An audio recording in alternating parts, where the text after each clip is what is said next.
Welcome to another edition of Inside the MFL. I'm your host, Dr. Richie D. Myles Sr., CEO, Chairman, and Founder of the Minor Football League.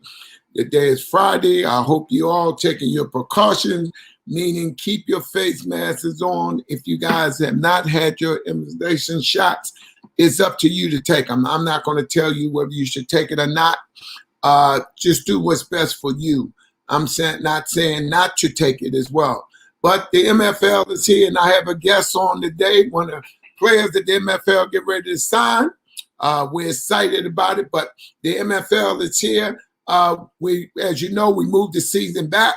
We're supposed to kick off June the 5th, but look like because of this COVID pandemic, we're going to move it back a little bit further to July. Hopefully then everything's opened up because we want to protect the players as well as the coaches. You didn't know in certain areas we had GMs that catch COVID. So hopefully they doing well. We wish them all the luck. We had players to catch it, but right now we pushing forward to July. Around the middle of July, we will play. Let me bring on our guest. Tom, are you there? Hi, Dr. Myles. Can you hear me? Yes, sir. I can hear you loud and clear.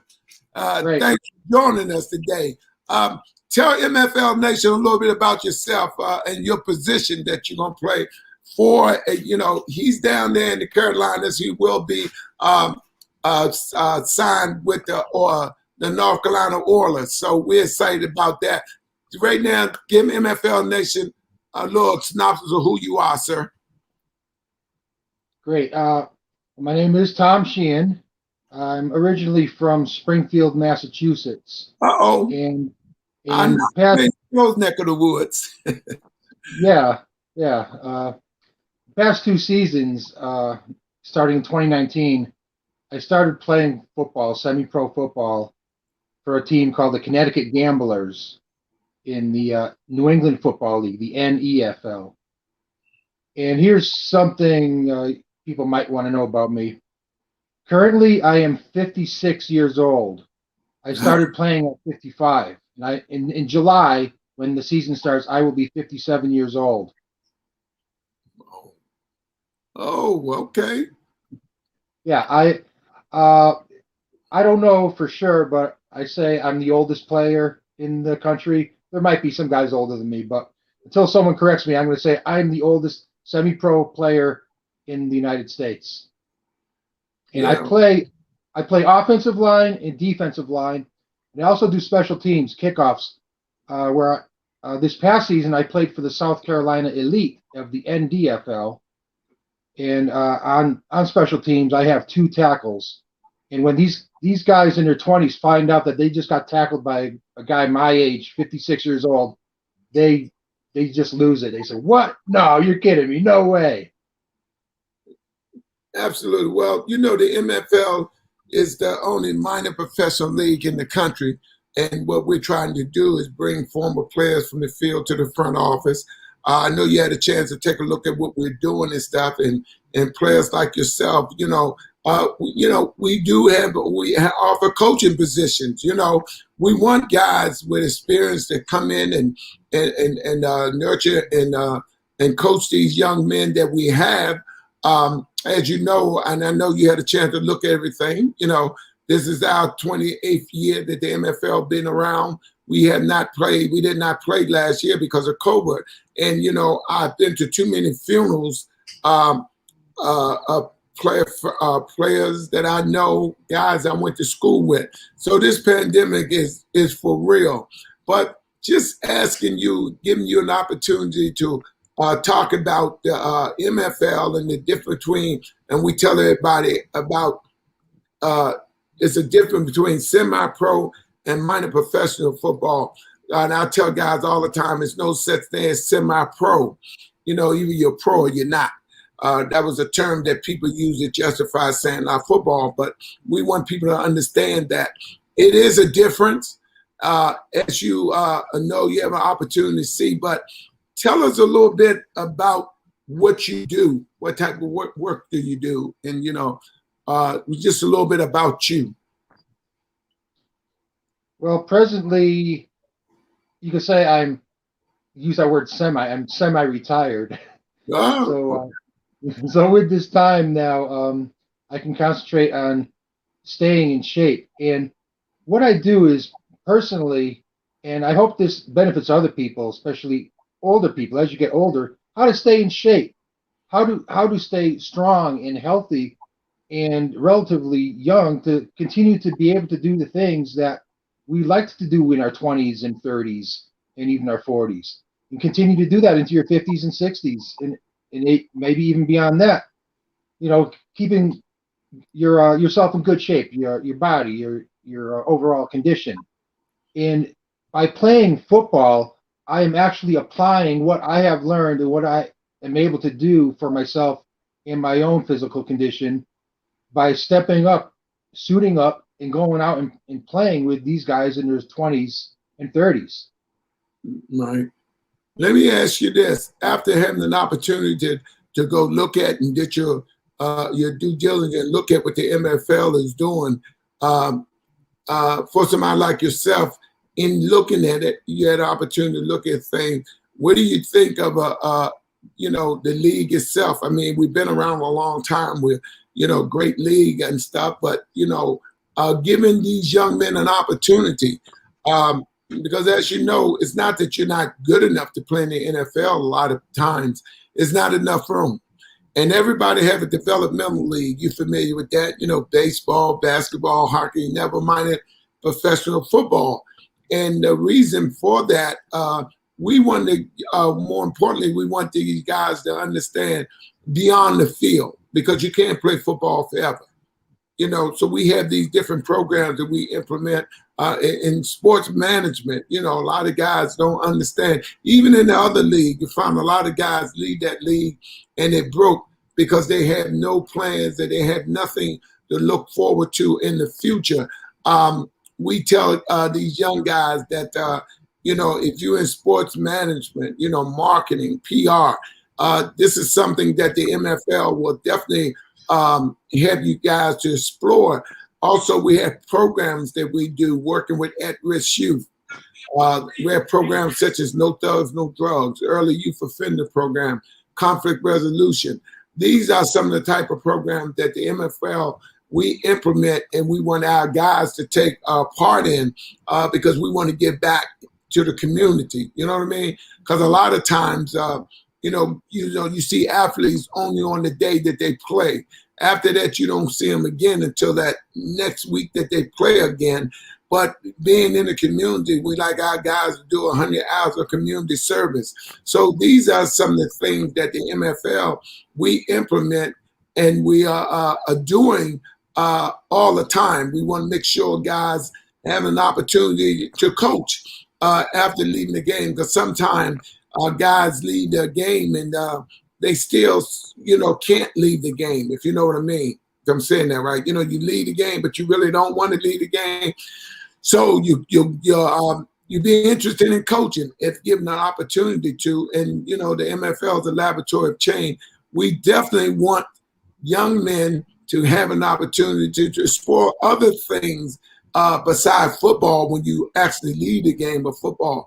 So in saying that, I wanted to ask you, now we look at the other leagues and stuff. I don't know if did you have opportunity to have your shots already? No, not yet. Okay. Well, I mean, it's a personal choice. We don't tell people you should take it or you shouldn't take it. We just want to make sure when the guys come in, we test them, make sure that they don't have COVID spread it. We lost one of our GMs that came aspire from it, and we had other GMs to catch it. So this thing is for real. I don't know what the census is in the area that you're in. I don't know if are people taking it as serious as they should. That's a question I want to ask you. Well, that again is probably personal feelings and opinions for each person. A lot of people feel differently from other people. Some take it very, very seriously, and whatever they hear from either the CDC or the White House or Dr. Fauci, whoever, they put their trust in, and they take that information, they'll take it to heart and do what they think is best for them. And other people will, go about and do their own research and try to, find the answers that we might not be getting all together on, from the mainstream news. So I like you say it's the individual's choice as what they really want to do, because first of all, it's their bodies, and informed consent is the most important thing you want to have in making a decision like this. Okay. Also, since we are around the country, we have our franchise. Also, we have 16 franchises in Africa. I myself just came from a meeting in the embassy of Mozambique. We was there for a meeting. Having the MFL in different parts of the country are different. Some parts are opening up and some not. You know what I mean? We have some areas that they only allow a certain amount of people at the game. So that, as you can see, that can be somewhat of a roadblock for us in terms of, getting ready for the season in June. We have some places opened up, but they only allow a certain amount of people. Even when we had our combines, it was only allow a certain amount of people in there. They were very, very careful with how many people you had out there at a time. Although we did do the temperature check and we make sure everybody fill out the paper, said whether or not they had a COVID test, and we take the temperature. But I mean, being the way things are still running, I thought last year when we canceled this season, because it was bad last year, and I think it would have been a real bad decision to go last year. But this year, I thought we was a little bit ahead of the curve, you know what I mean? And then you find out that it keeps spiking in certain areas, back and forth. Do you, I look at that as somewhat of a concern, but not really, because some areas are different than others. How you feel about that? Well, for example, this weekend, the Indianapolis 500 is taking place, and they're going to let the entire stands be filled with however many people want to go see that race. And from what I've seen, the cases have been going down. A lot of people have been vaccinated so far, and it seems to be helping. And so it looks like things are getting better, where we're actually going to be able to get more and more people to come into the stands for these events. Hopefully for racing, football, baseball, all the things that are normal. What we're supposed to be doing, what we have been doing for all these years. So I see things as turning in a positive direction, and we're going to get back to having stadiums full of people enjoying watching a professional sporting competition. Well, myself, I think me personally, I think it's a little fast. Of course, we here in Washington, D.C., the MFL headquarters is here. And, we have Washington, then you have the surrounding county, like Montgomery County, Prince George's County, Virginia. And things are not really doing this as much as they say. Now, when you listen to the news, they say one thing and say another, but I know for a fact that people still getting sick from this. And also, not that I'm a doctor or anything like that, and in watching the news, and I try to keep abreast of stuff, even with the young people, because I think the young people should be vaccinated, because they bring, if they do catch it, they bring it to the older parents, and if they had borderline symptoms or something wrong, that was a problem. But also now they were saying that it's giving young kids heart problems. So that right there within itself is kind of dangerous. So I heard about up here, the Washington team say they're going to have everybody going to open the stadium up. Some places say they're not. Recreation or high school, they're having that many people there. So we really don't know exactly the analogy on how this thing going. And that's where, and I can only speak for what the MFL can do. We want to be cautious, in terms of we want to protect the players, the coaches, and the fans. Sometimes we tend to forget and say, well, football, I'm going. But you might know what you have and your condition, but you don't know what the next person has. And right now, I'm going to wear my face mask when I'm out, regardless. And I had both of my shots because you don't know. And I think if we play it like this is gone, that's going to be a bigger problem because right now, they say it's only maybe under 45% been vaccinated. Now, that's not good. When you look at that, that's really not good. If 45%, under 45% been vaccinated, then now you're talking about a lot of people that's not vaccinated, and then you go to somewhere and you play or in that environment and somebody catch something. These are kind of concerns that we have with the MFL, and we want to get the season going, but we can only do what different areas say we can do in terms of playing. So that can be somewhat of a problem for us, but we know people want to get started. I know our dance team, we had to stop the trials for that because we wasn't sure. And then the people at the time, they only wanted a certain amount of people in there and stuff for the trial. So as you can see, we have our challenges.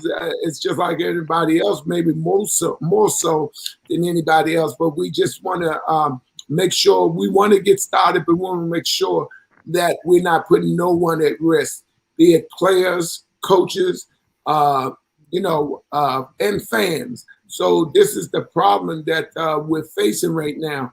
But also, as a player, you look at, you got to have some kind of concerns because even although we're doing everything we can to make sure that no one tracks this, do you have any concerns one way or the other?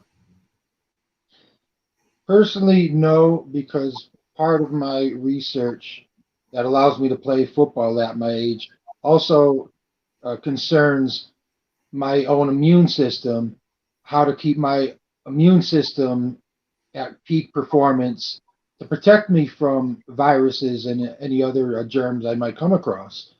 And there is a lot of information out there, simply vitamins and minerals that you can take that will actually prevent a virus from getting into your body in the first place.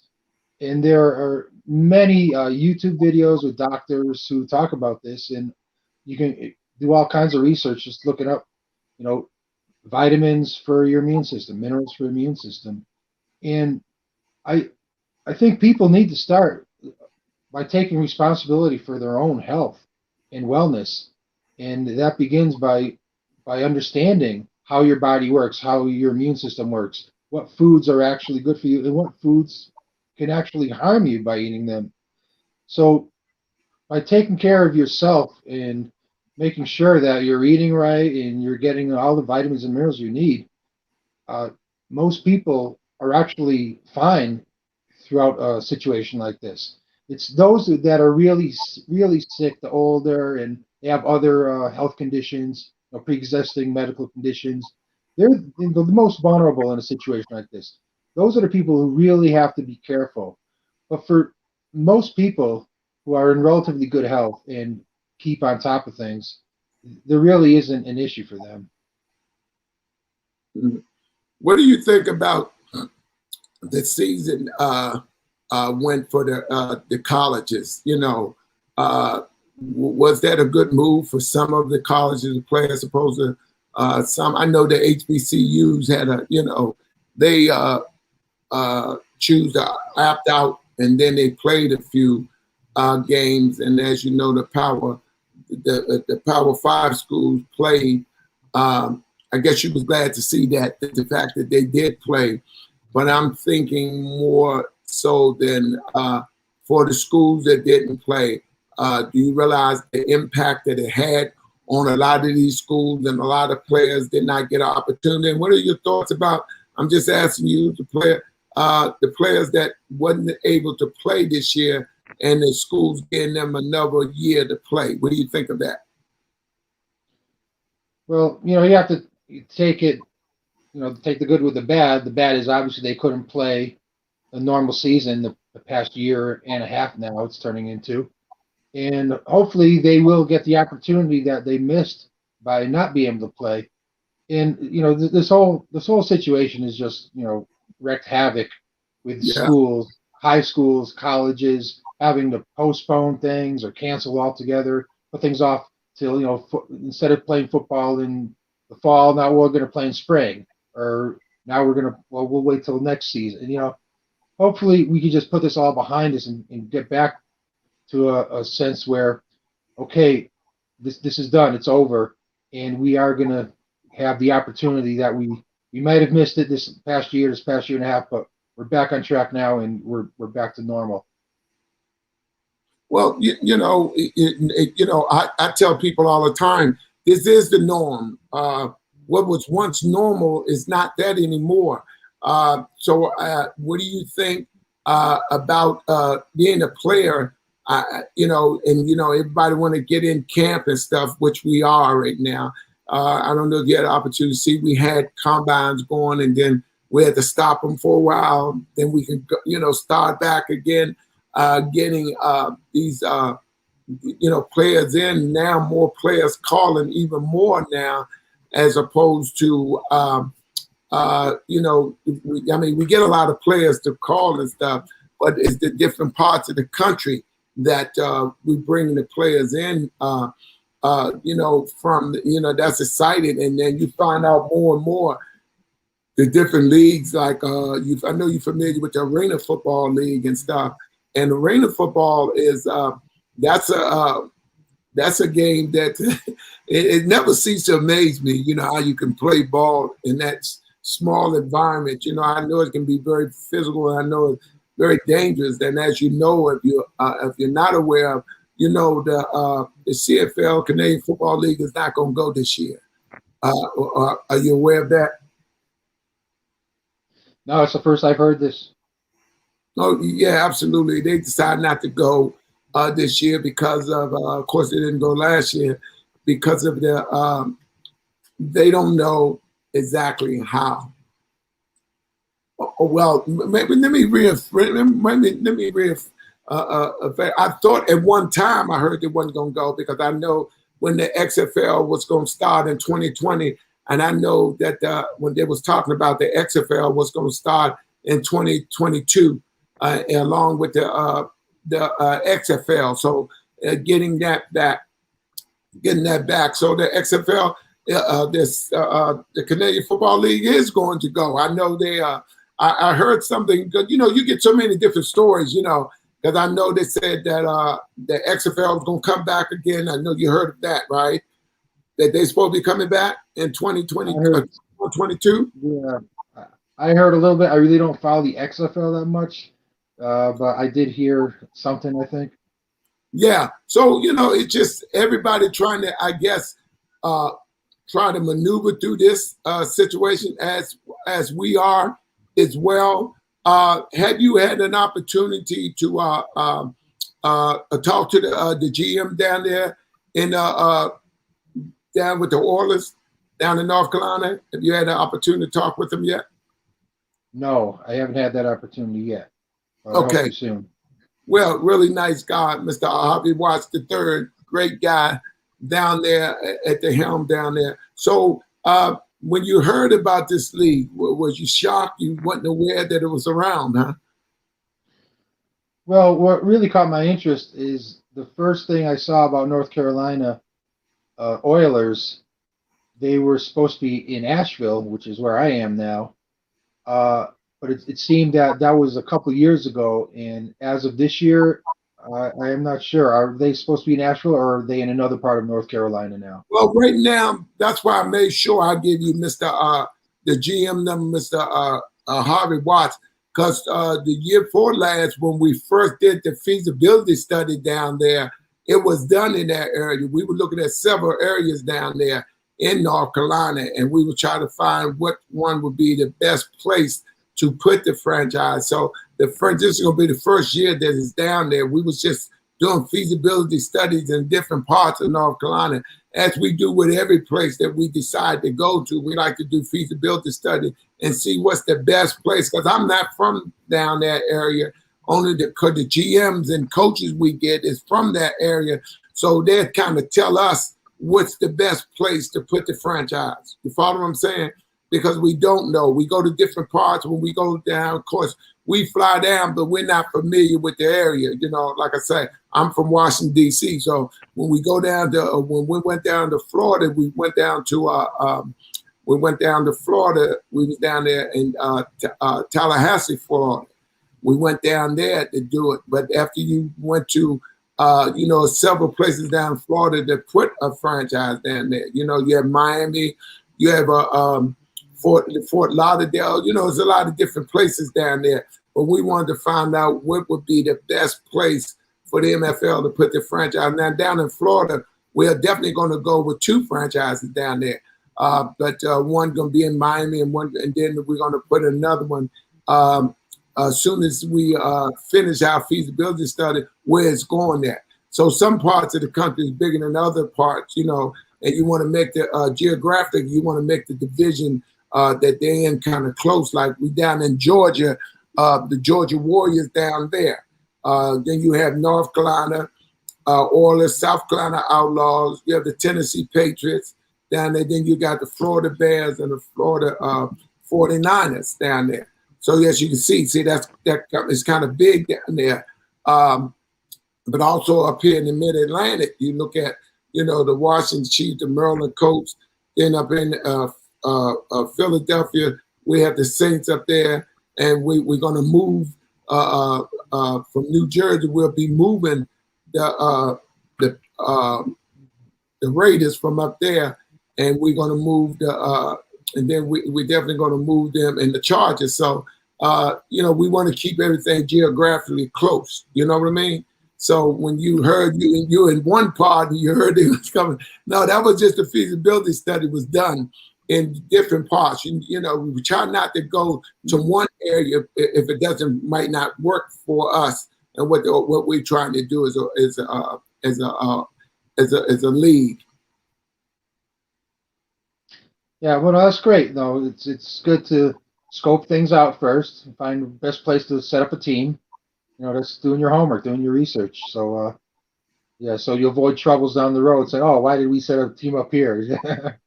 Oh, absolutely. Because we get called all the time. Because, like I said, we was we was in a meeting at one of the embassies, Mozambique embassy. You know, because we have to look at geographically, and we have to look at we didn't get a chance to go over to Africa because of the COVID-19. So what happens is we met with the different officials over there, but we still have to go there. So now we got to pick out. You know, Africa had 50 countries over there. You know what I mean? But we have 16 franchises. We got to see which one will fit better.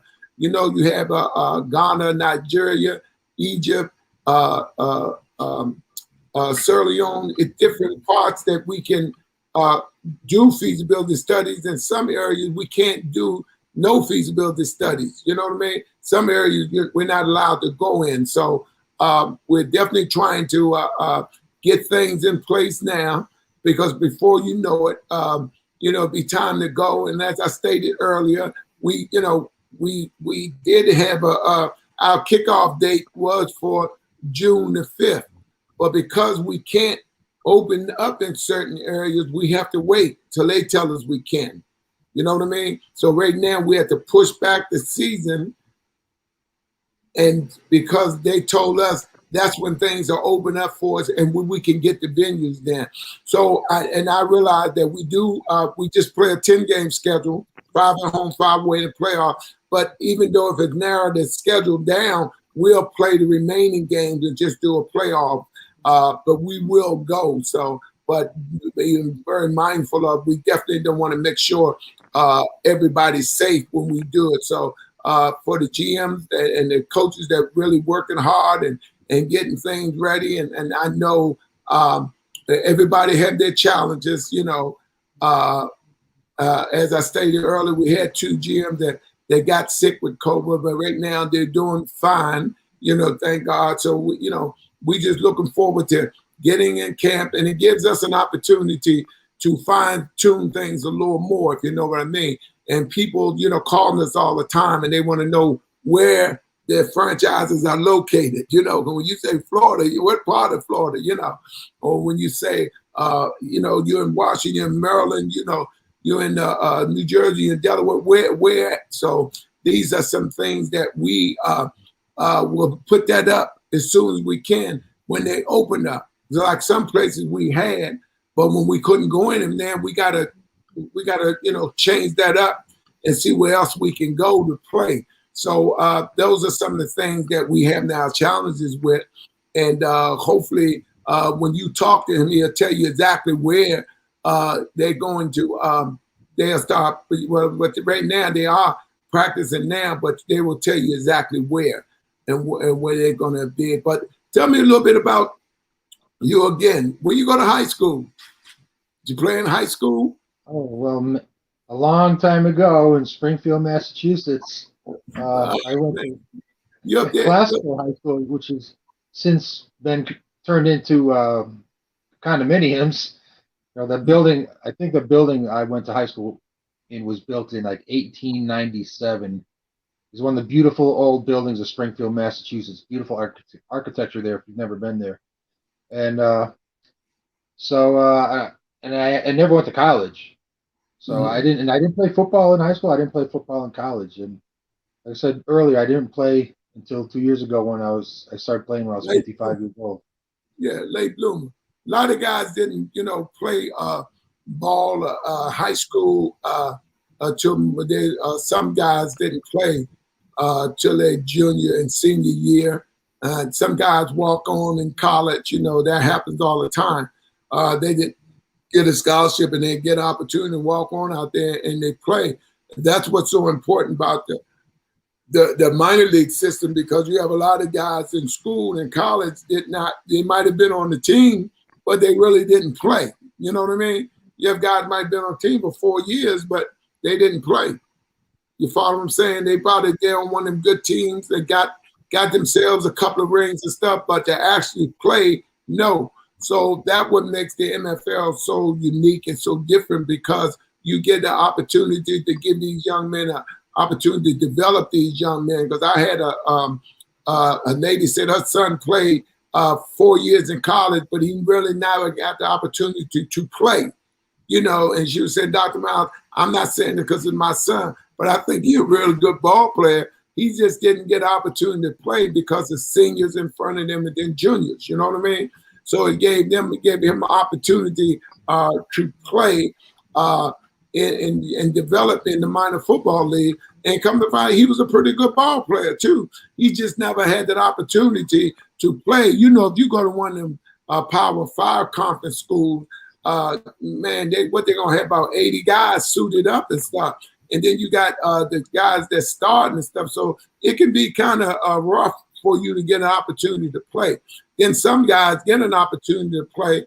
If a starter get hurt, you've been there for 3 years, the system and everything. The system can kind of protect you because of the players that's on the team. But when you have to go somewhere to a camp and try out, now you've been exposed because really you did not play enough to really make a difference because of your time that you played. Make sense? Oh, absolutely. And that's why it helps to have a big roster, in case you lose a key player, but you have someone who's been there the whole time. They know all the plays and they're ready to step right in. And the best programs have players who are ready to step up when necessary. And absolutely, and that's what most of the Power 5 conference do. When you get there, you have the starter. Then you have the second string guy, maybe the third string guy. Then you have to fight for that fourth string guy, a position that you're never going to get in there. You might be in practice and stuff, but you're not going to be there where you can really get a chance to be seen, because the first stringers are going to play practice against the first stringers, So this was so important about what we're doing with the minor football league, and we're excited about it. But more importantly, like I say, getting ready for Africa, because we put in 16 franchises over there. It would have happened last year, but because of the the COVID virus breakout, we couldn't do it. But right now, we're excited about that. But if you notice something, the draft last year and the year before. Yeah, okay. The NFL draft? The NFL draft. And the reason I said that to you, because if you notice those young men, all of them were from Africa. Did you notice that? Did you listen to their last names? Yeah. Look at their last names. I didn't know that. Yeah. Go back and look at this draft, even this draft here. And if you look at the kid's last name, most of those kids are from Africa. Wow, that's something. Yeah. So you can tell the talent that's over there. Most of them get an opportunity. You bring them over here and get them in school so they can play. But my thing is, imagine keeping the kids stay at home and go to school, but have American football played there. And it's a part of the MFL. So this is some of the things that are important. What did that mean to you? Did you see how important that would be for them young men over there to stay at home and play where they're playing in a league, a viable league, as opposed to coming over here? Not saying they shouldn't, but you don't have to worry about that. But you can play minor professional ball over there. That is the one thing that really stands out with the MFL, at least to me. What you're doing in trying to get established in Africa to bring the great American sport of American football to Africa and actually build a league there for their own teams and players to actually enjoy the same competition that players here get to enjoy, and the excitement for the fans and the pride of their home team. That is so great what the MFL is doing there in Africa. Thank you, because when you look at it, think about when you look at this, when you have half of the league is over there in Africa, and when you think about it, you get an opportunity. The champion from that conference over there will play the champion over here. And I'm looking forward to the first World Bowl ever. You know what I mean? You think about that. And we will, sometime we'll play it there and sometime we'll play it here. But imagine that now. Imagine that the fact that now everybody know when Africa, soccer is their football. You know what I mean? But American football is international now. People know about American football. They watch it all the time. They just not had the opportunity to be taught properly. We going over there and we're going to start them from the Pee Wee League all the way up. So we're not just putting just going over there and put a minor professional franchise over there, because they have to be taught properly, and it has to be something they get used to from grade school up. What do you think about that? Well, like I said, it's just a great opportunity to give them something that they've really never had before. They've seen it on TV. They can watch it on their TVs there. The Super Bowl is the most widely watched event in the world, and they could have only watched it all this time. But now they actually have the opportunity to go to a stadium right there and actually play, put on the uniform, put on the helmet, and play the game that they could only watch on TV. That is just huge for them. There's, like I said, that is so great an opportunity to be bringing to the people of Africa.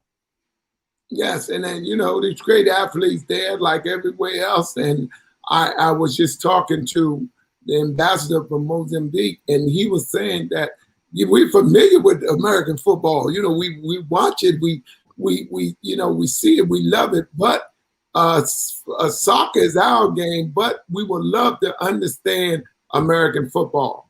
And, American football is becoming international too.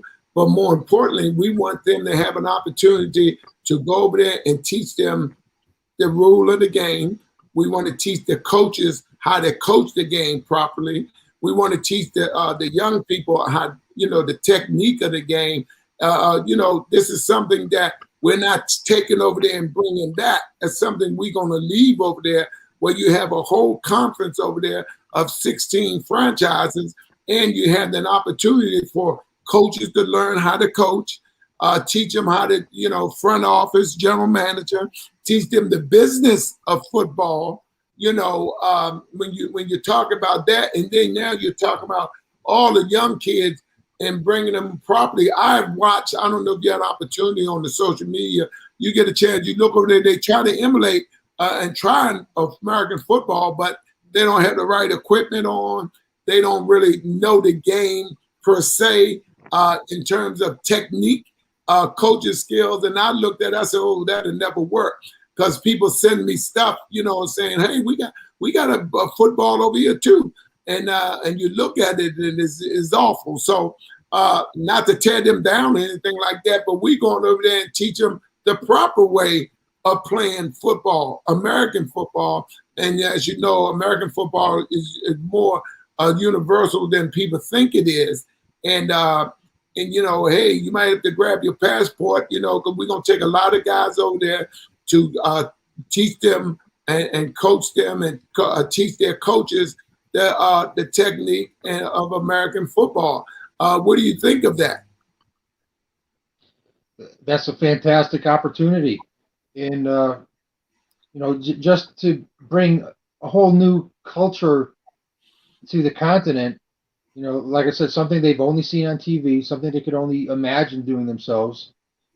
It's a great opportunity to help them expand their culture in a positive way, to let the kids there enter a sport, a physical activity where they can compete with one another and learn to grow as into young men. In the whole organization, like you said, the whole organization of football is important. Just as important as the players on the field is the organization behind those players to put it all together. And to bring all that to these people, it's just a fantastic thing. In your experience, you played the game a while and you've been around the game a while, which is great. But what do you think about, can you imagine one day would that be something that you'd be interested in doing, and going over there and teach them the rules and the technique of American football? What are your thoughts on that? Oh, well, me personally going over there? Yeah. I would look at that as a great opportunity for myself. Yeah. I'd be very interested in doing something like that. That sounds great to me. Absolutely. I have former players that played in the NFL and guys that played. And what we want to do is we want to put more than just a task force together. I use that term loosely, but we're going to go over there and we're going to teach them the game. And then we want to instill with the younger kids, because as you know, they're athletes over there, but the younger kids get it. And once they get it, and they understand exactly what they're doing, and they're not just running with the ball, and you know what I mean? They understand that, how to properly train for American football. And, as far as the weights and the things that they, some of the things that they don't see when they look at American football game, basically you're just looking at the football game itself, but you don't tell what goes into it, like the weight training and and the technique and the training, these types of things. And I think that that's very important for them to understand. So when I look at people like yourself and, and I talk to a lot of other, players that are ready to stop playing and feel like, okay, I got something to, give back to these young people. And that's going to be something that really needed, you know what I mean? And so we're going to take a lot of players over there, former players, and we're going over there, and some coaches we're going to take over there so we can teach them all facets of the game and not just put a Band-Aid on it. We don't want nobody getting hurt. We want them to be taught properly, and how important that is for people to understand the game and not just go out there and run it. You remember most guys sit at home and you probably relate to this, and they watch a football game And they say, oh, I would have did this, or I would have done that. You know what I mean? And you look over and you laugh and you say to yourself, you wouldn't have did nothing. And because the game is so different now. Even when I played, I mean, the technique and everything is different. The rules are different. Analytics is there more bigger than ever it was. To you, the game has changed a lot in a good way, and some not so good. What do you think about that? Let me just ask you. We talk about football on this show inside the MFL. What are your view on that? Well, the changes for player safety, I think, are the most important, and I'm glad that they have been doing things over the years to make it less dangerous for the players, especially when injuries and head injuries in particular. Because now we know just how devastating these concussions and multiple concussions are to players. They end up, some end up killing themselves or doing other terrible things to other people before that. So those are positive changes. Player safety definitely the most important thing, and it's good. Like everything evolves. You do something a certain way for so long, and then someone comes along and says, "Hey, why don't we try this a little different? See how that works." And you keep the good changes, and you might try something. Well, maybe that wasn't such a good idea, and you go back to what you did. But as long as people are thinking and concerned about ways to make things better for the game and for the players and the overall experience, that's only a positive thing. Absolutely, and I tell people, football is a collision sport. There's no way around that. Football, you're going to hit or be hit. There ain't no way around it. We have to understand that, I get it on my show a lot of times. People always call and say, well, I don't know about football. Dr. Myles, when do you think that my kids should play, or I don't want them to play? And because football is so dangerous. I said, well, football, you have equipment on to protect yourself. Now, not beating up on other sports, you talking about, to me, basketball is dangerous. And the reason I say that, because you can fall, man, you jump and you hit that floor, there ain't no cushion there. You know what I mean? Soccer is dangerous because, you can get kicked in the forehead, and at least you have a helmet on. But I tell parents, and I say, well, if they want to play, make sure you with them, encourage them, and make sure they learn the proper way. Because if you don't, they're going to go out and play it anyway without you knowing. Then they're going to get hurt, and they're not going to let you know. But at least if you know about it, you're there to protect them. And I tell people all the time, football is a collision sport, but as far as it being dangerous, you can hurt yourself walking the dog. You know that. It's just simple as that. You can fall down the step, trip your ankle. I have seen people tear their Achilles tendons by stepping off a curb, believe it or not. Because it's just the luck of the draw. And you have some guy that can play football, take a Darryl Green, Tom Brady, for 20 years and not sustain no serious injury. You know what I mean? So, and then, like I say, you want them to learn the proper way. You know what I mean? You don't want them to sneak and try to do it, because then you don't know. I'd say let them play. And if you feel like it's not for them, then you intervene. But to stop them, it is. You played ball a long time.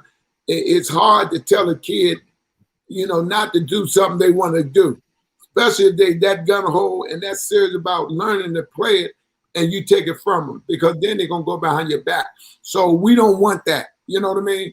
I tell people all the time, football is, I can name 1,000 sports worse than football. They're not beating on those sports. I want people to think that, but that MMA is dangerous to me. You know what I mean? But people love it, right? Oh, definitely. Actually, I used to drive race cars for a few years. That's another kind of a collision sport, so to speak. And I've had my shares of bumps and just driving a race car. Mm-hmm. And I'll put to you, and I talk to players when they come on and stuff. When people ask you about football and whether their sons should play it, I'm just curious, what would your answer be to them? Well, the rules for kids are a little different, especially the younger kids. And just make sure that they're going into a good organization, a good program, where the coach really cares about the kids, is going to take care of them and not let them get hurt, is going to properly prepare them and train them to play. And overall, it'll be a positive experience for them. Yeah, and we don't want people that say they don't want kids to play football. I hate when I hear that. I'm like, I don't know. Football saved a lot of kids. I know it did me. I don't know about you. It saved me because it gave me an opportunity to do something that I always wanted to do. And a lot of people don't know. My old coach told me in high school, and I never understood it till I was about a senior, junior in high school. When he said a lot of y'all should be thankful and blessed that you can play this game, because a lot of people can't do what y'all do. And I was looking around like, really? So you tend to take it for granted because you gifted in something. That don't mean that's for everybody else. Those saying when guys say, man, I wish I was his size. Don't you? I said, nope. They said, why you say that? I said, because you might be as sorry as he is. You know what I mean? So I don't wish for that. I'm no bigger, no smaller, no faster than what I am. So, and I tell people that, and they look at me funny. You ever heard that? I know you heard that before and stuff. They could make fun of it, you said? No, I mean, just saying that, when my coach told me we should be fortunate because a lot of people can't do what we're doing. A lot of people ain't fortunate enough to play football. They think they can play it. But when they get out there, the reality of it is you realize that, no, this ain't for you. So what you see on TV, you see in the collegiate ranks, and you see the guys running, you think you can do that. but it's not easy. It's not easy at all. Yeah. Oh, there's a lot of training. There's a lot of getting in shape. Conditioning, as far as I'm concerned, conditioning is the most important aspect of football. Because if you don't get conditioned, it doesn't matter how good you know to play and how skilled you are, or you may think you are. If your body is not in the condition to go out there and take the hits and keep on running and doing a whole game for 4 quarters, then you're not going to have success. Absolutely, and I'm glad you said that because a lot of people know getting in shape is apparent. You have to be in shape, and we tell people all the time, them quarters come, man, and you have to be able to want it better than he does. Also, your body have to get used to it. If you get out there and you say you're gonna do this and that, then your legs will tell you I ain't got nothing to do with it. Then you're in trouble because that means you're not in shape. So, I want people to understand that the game of football is great. The opportunity that the MFL, I make sure I get this in for a minute, Tom. The MFL is the laboratory of change. We are still signing players. We have teams all around the country. You can go on our website, mflishere.com. We're on all the social media platforms, YouTube, Facebook, Twitter, Instagram, you name it. We're on all of those. We have a show inside the MFL TV show. We come on Wednesdays from 5 to 6, Friday from 5 to 6, Saturday mornings at 11 o'clock, DC Radio. The MFL, we want you to have an opportunity to play. Your career is not over. You played 4 years in college, whether you played or not, you have an opportunity to play in the MFL. The MFL is the laboratory of change. If you have people interested in marketing, PR, sports management, broadcast journalists, you can come here to the MFL. We're looking for interns all the time, give you an opportunity to work on your craft. We're shopping you up in terms of learning. You're doing exactly what you've been in school and trying to learn. We know the playing field is not level for a lot of people in sports. And that's what we're trying to do. And that's why we say the MFL is the laboratory of change. We want to bring former players from the field to the front office, meaning we want to give them opportunity for coaching position, head coaching job, intern position coaches. You want to coach football. We know you want to have that opportunity. We want to give you these opportunities to be a part of the MFL. The MFL is across the country. You know, look at where the teams, where the franchise at in your area. We're excited about talking to young men such as yourself. Come on. Our website is mflishere.com. You know, we're on Instagram, Facebook. Like I say, we are still signing players. We did push the season back. We put that up because of the COVID. We don't have to tell you a lot because y'all in these different parts of the country, and you can see we waiting to go. But we can only do what the powers that be to tell us. We want to still follow the guidelines and the bylaws. We want to make sure that the players are safe as well as the coaches. We had a pretty rough time, and as y'all, family members and of different people that we had, you know, family, even this COVID tested my family and friends of mine. So we're excited about the MFL, and we want people to come experience what the MFL is doing. I want to thank my guest today, Tom, for coming on. Tom, you want to shock some people.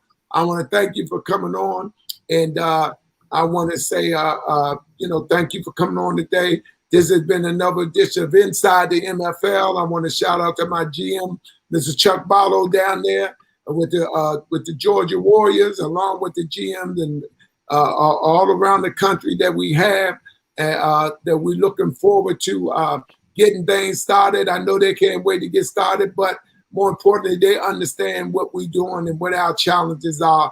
But I can assure everybody, and I know my GM tell you, whatever left of the season, we will play. You have been listening to another edition of Inside the MFL. I'm Dr. Richard Myles Sr. I want to thank you, Tom, for coming on, and we'll see y'all next week. Thank you. You're welcome.